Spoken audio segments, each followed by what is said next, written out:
नमस्कार आज हांडीशाला आपण मानक पई शेयर करिया जाउछु गोटे हेल्दी ब्रेकफास्ट रेसिपी आ इटा झटपट बनी जिवो। तो मु आज सकाळु ही जस्ट टिके डिसाइड कली आ ई ढोकलाटा बनेया पे।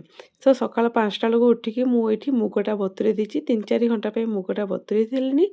तो एठी हमर मुग देखंतु भल से बतुरी जाइछि। मुग को हमें टिके भल से छाणी देबा से एक्स्ट्रा पानी जाको पूरा बाहर कर दियंतु।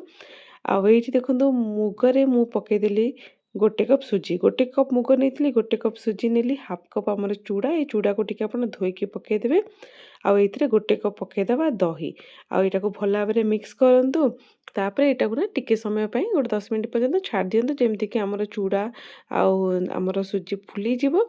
तो बढ़िया से फुली सारानी एबे आमे ब्लेंडिंग जार को एथिरे ट्रांसफर करबा। अल्प टिके मु एठी पानी दोछि आउ एथिरे अदा पकेदेबा कंचा लंका पकेकी एटा को वर्तमान आपण बाटी दियंतु।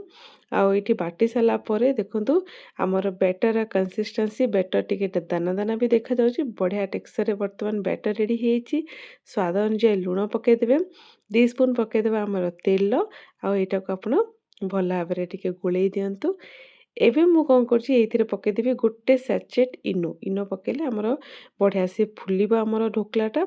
आउ एठी गोटे स्पून पके देली आमर लेंबू रस आउ एटा को आपण हल्का रे गुळेई दियंतु। आपणकर जोटा भी ढोकला मोल्ड को टिके ग्रीस कर देबे सेटा रे पके दियंतु बैटर आ ऊपर टिके स्प्रिंकल कर दियंतु आपणकर लंका गुंड। तो एटा को वर्तमान आमे स्टीम दे देबा मीडियम फ्लेम रे 20 मिनिट पर्यंत बढ़िया से स्टीम दे दियंतु। 20 मिनिट पर आमे इसको लीड ओपन करबा आको टिके चेक कर देबा। आ जदि हेइ नथिबा 10 मिनिट बसे देबे बट मोर एठी ढोकला बढ़िया से रेडी हे जाइछि। मु टिके पानी रे रखी देछि शीघ्र ठंडा हवा पे। तो एठी तड़का दे देबा आमर तेल गरम करबा सोरिष कंचा लंका भुर्संग पत्र हिंगु पकेकी जस्ट टिके भाजी दियंतु। गोटे स्पून पके देबा एथिरे चीनी आ एटा को टिके गोळेकी एथिरे गोटे कप पानी दे दियंतु भल्ला से फुटे दियंतु। आउ जदि आपन को अधिका चीनी पकेयार अछि आपण चाहिले पके परिबे। तो ऊपर एठी देखंतु मु हमर जो तड़काटा पके दोछि जेतरो को आपन ढोकलाटा गरम थिबो ना ए प्रोसेसटा करिवे जा फल रे आपनकर ए जो चीनी पानीटा बहुत भल से अब्जॉर्ब हे जिवो। तो एबे देखंतु मु ना से जो थाली रे रखितिली पानी तापर ढोकलाटा रखितिली ताको वर्तमान काढी सालेनी आ एटा ठंडा भी हे गेलानी। तो मु एटा को बढ़िया से अनमोल्ड भी इजीली करदेली।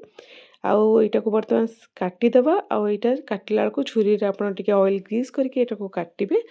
आउ एठी देखंतु वर्तमान हमर केते सुंदर नरम हमर ढोकला हेछि। आउ ए ढोकला रेसिपी केमिति लागला निहाती कमेंट करके कहबे। रहिली नमस्कार जय जगन्नाथ।